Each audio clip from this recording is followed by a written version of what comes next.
Combined tricks या YouTube चॅनलमध्ये सर्वांचे स्वागत आहे.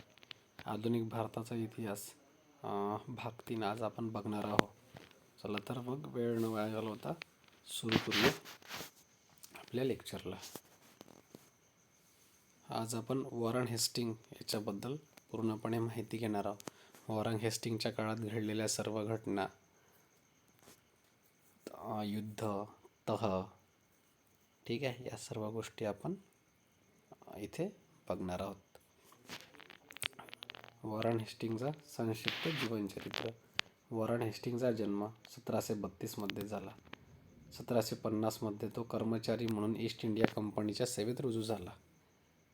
त्यानंतर कासिम बाजारचा रेसिडेंट, कलकत्ता काउन्सिल सदस्य, मद्रास काउन्सिल सदस्य अशी प्रगती होत त्याची नियुक्ती बंगालचा गव्हर्नर म्हणून 1772 मध्ये झाली.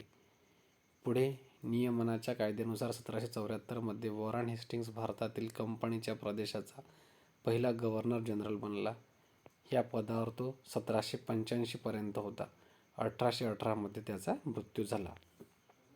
बंगालचा गव्हर्नर म्हणून वॉरन हेस्टिंगची नियुक्ती म्हणजे ईस्ट इंडिया कंपनीच्या इतिहासातील नवा अध्याय होता. परिस्थितीचे अचूक निदान करीत हेस्टिंगने मुघल सत्तेचा दिखाऊ मुखवटा फेकून दिला व विजयाच्या अधिकाराने बंगालची सत्ता आपल्याकडे घेतली. त्याचे कार्य तसे कठीण होते. त्याला बंगालमध्ये कामचलाऊ प्रशासन व्यवस्था निर्माण करायची होती. दुसरे म्हणजे भारतीय प्रथा परंपरांशी अपरिचित असलेल्या व्यापारी कंपनीला एक प्रशासन करणारी संघटना बनविणे आवश्यक होते. हेस्टिंग्जला कंपनीच्या आर्थिक अडचणी दूर करून कंपनीचा व्यापार वाढवायचा होता. त्या दृष्टीने वॉरन हेस्टिंगने केलेल्या सुधारणा पुढीलप्रमाणे आहेत. आता वॉरन हेस्टिंगच्या सुधारणा. सर्वात आधी प्रशासकीय सुधारणा. 1772 मध्ये कंपनीच्या संचालकांनी दुहेरी शासन व्यवस्था समाप्त करण्याचा निर्णय घेतला आणि कलकत्ता काउन्सिलला असा आदेश दिला की बंगाल प्रांताची संपूर्ण व्यवस्था त्यांनी आपल्याकडे घ्यावी. त्यानुसार वॉरन हेस्टिंगने मोहम्मद रजा खां व राजा सिताबराय ह्या नायब दिवाणांना पदच्युत केले. काउन्सिलचे सदस्य आणि प्रमुख ह्यांचा समावेश असलेले राजस्व मंडळ स्थापन करून कर व्यवस्थेची कर सहाय्यक संग्राहक नियुक्त केले. राजकोष मुर्शिदाबादवरून कलकत्त्याला आणण्यात आला. आता नवाबाला कोणताही अधिकार राहिला नाही. बंगालची पूर्ण सत्ता कंपनीकडे आली. अल्पवयीन नवाब मुबारक उद्दौलाचे संरक्षक म्हणून मीर जाफरची विधवा पत्नी मुन्नी बेगम हिची नियुक्ती करण्यात आली. नवाबाच्या खर्चासाठी भत्ता 32 लक्ष रुपयेहून कमी करून 16 लक्ष रुपये करण्यात आला. मुघल सम्राटाला 1765 पासून दिले जाणारे 26 लक्ष रुपये बंद करण्यात आले. सम्राटापासून अलाहाबाद व कोराय जिल्हे परत घेऊन ते 50 लक्ष रुपयांना अवधच्या नवाबाला विकण्यात आले. दिल्लीचा सम्राट मराठ्यांच्या संरक्षणाखाली गेला म्हणून त्याच्याशी असा व्यवहार करण्यात आला असा देखावा निर्माण करण्यात आला. पण वास्तविक कारण धनाची आवश्यकता हे होते म्हणून सम्राटाशी केलेला व्यवहार अनुचित व अन्यायाचा होता. सम्राट मराठा संरक्षणाखाली गेल्यास असे परिणाम होतील ही चेतावणी देण्यात आली नाही. त्यामुळेच हेस्टिंग्जचे हे कार्य असमर्थनार्थ ठरते. भूमिकर सुधारणा. सम्राट अकबर व इतर मुघल सम्राटांनी निर्माण केलेली कर व्यवस्था 18व्या शतकाच्या प्रारंभी अस्ताव्यस्त होऊन गेली. त्या क्षेत्रात सर्वत्र अव्यवस्था होती. संपूर्ण जमीन सरकारची आहे असे गृहीत धरून वॉरन हेस्टिंग्जने परंपरागत अधिकार धुडकावून लावले. जमीनदार केवळ कर संग्राहक आहेत आणि शेतकऱ्यापासून कर गोळा करण्यासाठी त्यांना कमिशन घेण्याचा अधिकार आहे असे हेस्टिंग्जचे मत होते. चांगली कर व्यवस्था निर्माण करण्यासाठी त्याने चुकांमधून नवे प्रयोग ह्या पद्धतीचा अवलंब केला. 1772 मध्ये हेस्टिंग्जने कर गोळा करण्याचे अधिकार सर्वात जास्त बोली बोलणाऱ्यांस 5 वर्षांकरिता दिले. अर्थात त्यामुळे जमीनदार वर्ग मागे पडला. 1773 मध्ये काही बदल करण्यात आले. भ्रष्ट व खाजगी व्यापारात गुंतलेल्या कलेक्टरांना हटवून त्यांच्या जागी जिल्ह्यांमध्ये भारतीय दिवाण नियुक्त केले. त्यांच्या कार्यावर नियंत्रण ठेवण्यासाठी 6 प्रांतीय मंडळं स्थापन करण्यात आली. ही मंडळे कलकत्त्याच्या राजस्व मंडळाच्या नियंत्रणाखाली होती. ह्या संपूर्ण व्यवस्थेचे सूत्रसंचालन कलकत्त्याहून व्हावे ही हेस्टिंग्सची इच्छा होती. हेस्टिंग्सने निर्माण केलेली पंचवर्षीय बोली पद्धती यशस्वी ठरली नाही. शेतकऱ्यांना त्याचा जबर फटका बसला. बहुतांश ठेकेदारांना कृषी उत्पन्न ह्याविषयी माहिती नव्हती व रुचीही नव्हती.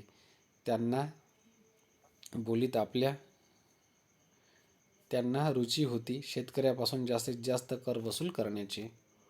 कंपनीच्या अधिकाऱ्यांनी सुद्धा ह्या बोलीत आपल्या नोकरांना व दलालांच्या सहाय्याने भाग घेतला. स्वतः हेस्टिंग्स मोह आवरू शकला नाही. त्याचा एक भारतीय नोकर कुंतूबाबू ह्याच्या 10 वर्षाच्या मुलाच्या नावाने एक बोली पंजीबद्ध झालेली आहे. ह्या पद्धतीचा दोष म्हणजे भूमी क्षमता जास्तीची गृहीत धरून कराची जास्त रक्कम ठरवली जाई. मात्र प्रत्यक्षात तेवढी रक्कम गोळा होत नसे. त्यामुळे अनेक ठेकेदारांनी बोलीची रक्कम भरणा केली नाही. काहींना पकडण्यात आले तर काही पळून गेले. कर संग्रहणाच्या बाबतीत 1777 मध्ये बोली पंचवर्षीय समाप्त करून 1 वर्षीय करण्यात आली. मात्र ह्यावेळी जमीनदारांना संधी मिळाली. 1781 मध्ये ह्या व्यवस्थेत सुधारणा करण्यात आल्या. त्यानुसार प्रांतीय मंडळे समाप्त करण्यात आली. जिल्ह्यांमध्ये पुन्हा कलेक्टर नियुक्त करण्यात आले. मात्र त्यांना राजस्व मंडळाचे नियंत्रण पूर्वीप्रमाणेच ठेवण्यात आले. वॉरन हेस्टिंग्सची कलकत्ता येथे इंग्रज पदाधिकारी आणि जिल्हा स्तरावर भारतीय अशा कामाच्या दृष्टीने वर्गीकरणाची योजना कार्यान्वित होऊ शकली नाही. याचे कारण लंडनहून आलेल्या काही नवीन चेहऱ्यांना व प्रांतीय मंडळे बरखास्त झाल्याने तेथील सदस्यांना काम देणे आवश्यक झाले. परिणामी जिल्ह्यात कलेक्टर म्हणून तसेच दिवाणी न्यायालयाच्या न्यायाधीश म्हणून हेस्टिंग्सला अखेर कंपनीच्या कर्मचाऱ्यांची नियुक्ती करावी लागली. अशा प्रकारे कोणतीही निश्चित स्वरूपाची कर प्रणाली लागू करण्यात हेस्टिंग्सला यश आले नाही. त्याचे मुख्य कारण त्याची केंद्रीकरणाची नीती होय. म्हणूनच 1774 च्या तुलनेत जिल्ह्याची वास्तविक स्थिती व भूमी कराची माहिती आम्हाला आज कमीच आहे असे उद्गार 1782 मध्ये सर जॉन शोर यांनी म्हटले. वॉरन हेस्टिंग्सचे दुःख, बंड आणि दुष्काळ यांचा वारसा आपल्या मागे ठेवला. 1789 मध्ये लॉर्ड कॉर्नवॉलिस म्हणतो की कंपनीच्या नियंत्रणाखालील प्रदेशापैकी 1/3 हिस्सा केवळ उजाड आहे आणि तेथे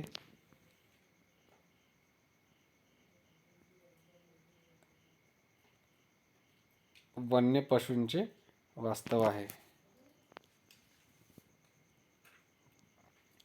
न्यायालयीन सुधारणा.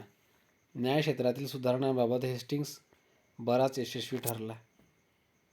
त्याच्या आधी बंगालची न्यायव्यवस्था संतोषजनक नव्हती. जमीनदारच दिवाणी व फौजदारी खटल्यांमध्ये निर्णय देण्याचे काम करीत. मध्यस्थ प्रथा प्रचलित होती. त्यातही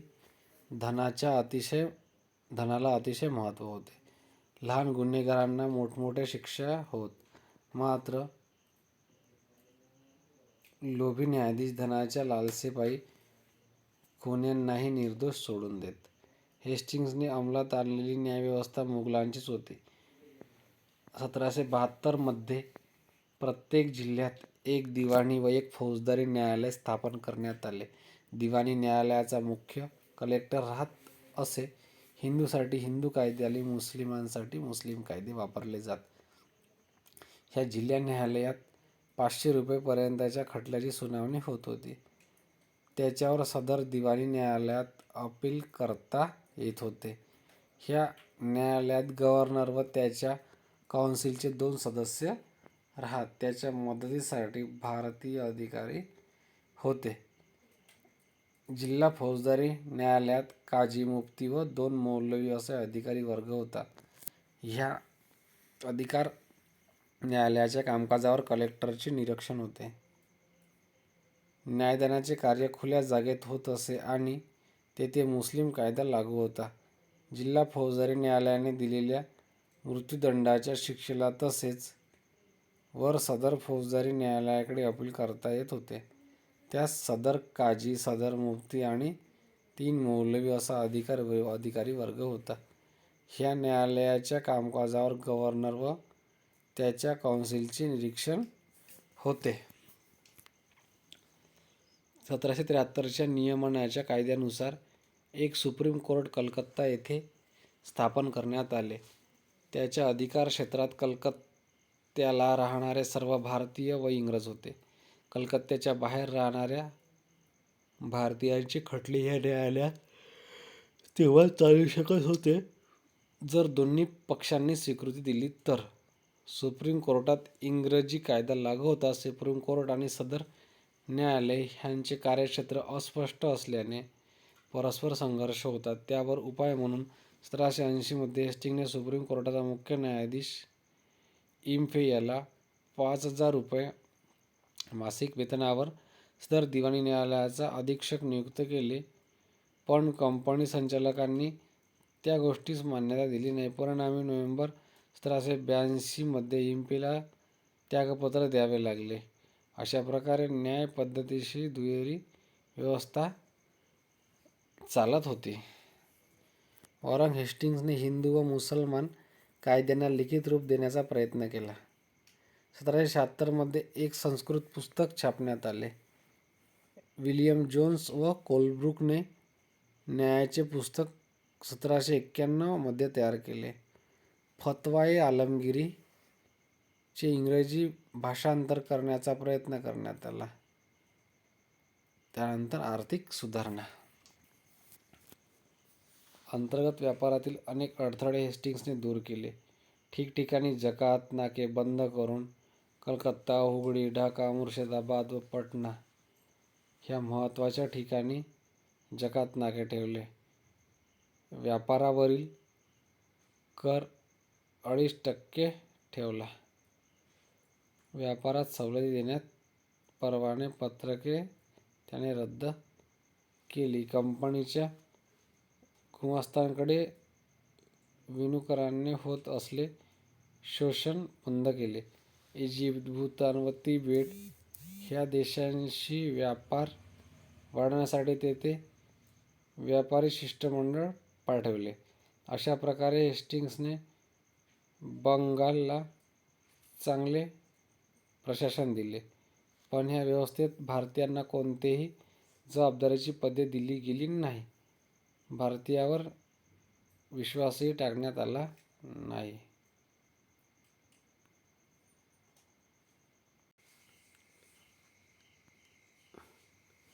नियमनाचा कायदा व कौन्सिलमधील संघर्ष. 1773 मध्ये नियमनाचा कायदा ब्रिटिश संसदेत संमत करण्यात आला. त्यानुसार भारताचा शासन प्रमुख म्हणून गव्हर्नर जनरलचे पद निर्माण करण्यात आले.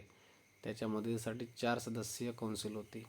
कौन्सिलचा अध्यक्ष गव्हर्नर जनरल होता, पण निर्णय बहुमताने घ्यावयाचा होता. सदस्याची मते समान पडल्यास गव्हर्नर जनरलला निर्णायक मत देण्याची तरतूद होती. अर्थात असा प्रसंग 5 सदस्य असल्यास येण्याचा प्रश्न नव्हता. बैठकीसाठी कमीत कमी 3 सदस्य असणे आवश्यक होते. प्रारंभीच्या 5 सदस्यांची नावे कायद्यातच देण्यात आली होती. त्यापैकी वॉरन हेस्टिंग्स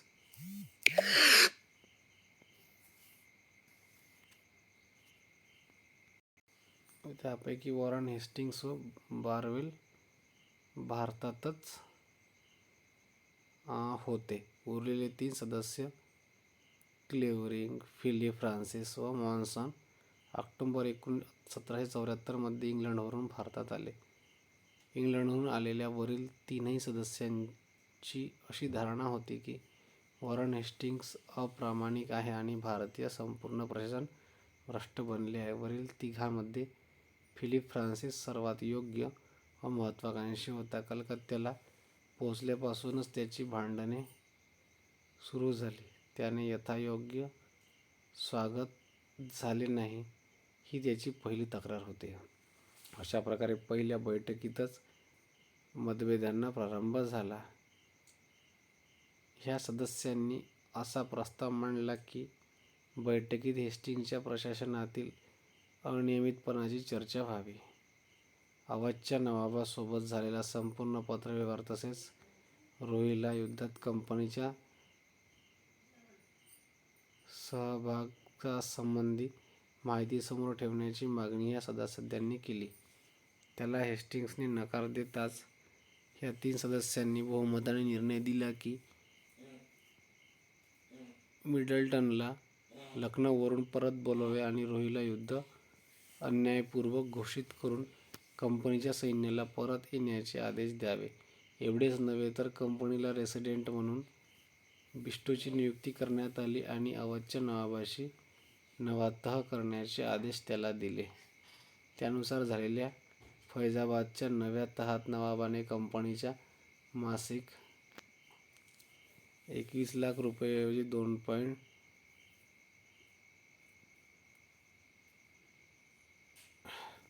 2,10,000 रुपयांऐवजी 2,60,000 रुपये देण्याचे आणि बनारसची जमीनदारी कंपनीला स्थायी स्वरूपात देण्याचे कबूल केले. हेस्टिंग्जने सुरू केलेली भलेही 5 वर्षांसाठी असलेली भूमी कर व्यवस्था ह्या सदस्यांनी उचित नाही असे म्हटले. त्याच्या मते बोलीतून ठरलेला कर ठेकेदार देऊ शकत नाही. म्हणूनच बंगालमध्ये स्थायी स्वरूपाची कर पद्धती असण्याची आवश्यकता फ्रान्सिसने प्रतिपादन केली. हेस्टिंग्जच्या फौजदारी न्यायालयांच्या व्यवस्थेवरही टीकाटिप्पणी करण्यात आली. परराष्ट्र धोरणाबाबत आपले मतभेद व्यक्त करून मराठ्यांच्या अंतर्गत भांडणात कंपनीच्या हस्तक्षेपाबाबत ह्या सदस्यांनी नापसंती जाहीर केली. जवळजवळ सप्टेंबर 1776 पर्यंत काउन्सिलवर ह्या 3 सदस्यांचे बहुमतामुळे वर्चस्व होते. मात्र मॉन्सनच्या मृत्यूमुळे काउन्सिलची सदस्यसंख्या 4 झाली व हेस्टिंग्जचे बहुमत प्रस्थापित झाले. कारण आता 2 विरुद्ध 2 अशी स्थिती निर्माण होऊन हेस्टिंग्जला निर्णायक मत वापरता येत होते. मधल्या काळात एक नाट्य घडले. नाराज झालेल्या हेस्टिंग्जने मार्च 1775 मध्ये लंडनमधील आपल्या प्रतिनिधीमार्फत स्वतःचे त्यागपत्र दिले. त्या प्रतिनिधीने कंपनीच्या संचालकांना तसे पत्र ऑक्टोबर 1776 मध्ये दिले. ताबडतोब संचालकांनी क्लेव्हरिंगला गव्हर्नर जनरल बनविले. पण ह्यावेळी मॉन्सनचा मृत्यू झाल्याने परिस्थिती बदलली नाही. तसा आपला विचार बदलल्याचे हेस्टिंग्जने लंडनस्थित प्रतिनिधीला कळवले. पण संचालकांच्या आदेशानुसार क्लेव्हरिंगने आपल्या पदाची शपथ घेतली. मात्र त्याला कार्यभार सोपविण्यास हेस्टिंग्जने नकार दिला. हे प्रकरण सुप्रीम कोर्टात गेले आणि सुप्रीम कोर्टाने हेस्टिंग्जची बाजू उचलून धरली. काउन्सिलमध्ये हेस्टिंग्जचे बहुमत निर्माण झाले. पण मॉन्सनच्या जागी आलेला नवा सदस्य एडवर्ड व्हीलर विरोधक निघाल्याने जुनी परिस्थिती कायम राहिली. सप्टेंबर 1777 मध्ये क्लेव्हरिंगचा मृत्यू झाला. विद्यार्थी मित्रांनो, आजच्या पुरते इतकंच. उद्या भेटूया याच्या पुढील भागात. हा चॅप्टर इथे संपलेला नाही आहे. हा 14 पेजेसचा चॅप्टर आहे. ठीक आहे. 14 पेजेसपैकी आपले 5 पेजेस झाले. उरलेले 9 पेजेस आपण उद्याच्या लेक्चरमध्ये घेणार आहोत. ठीक आहे. धन्यवाद विद्यार्थ्यांना.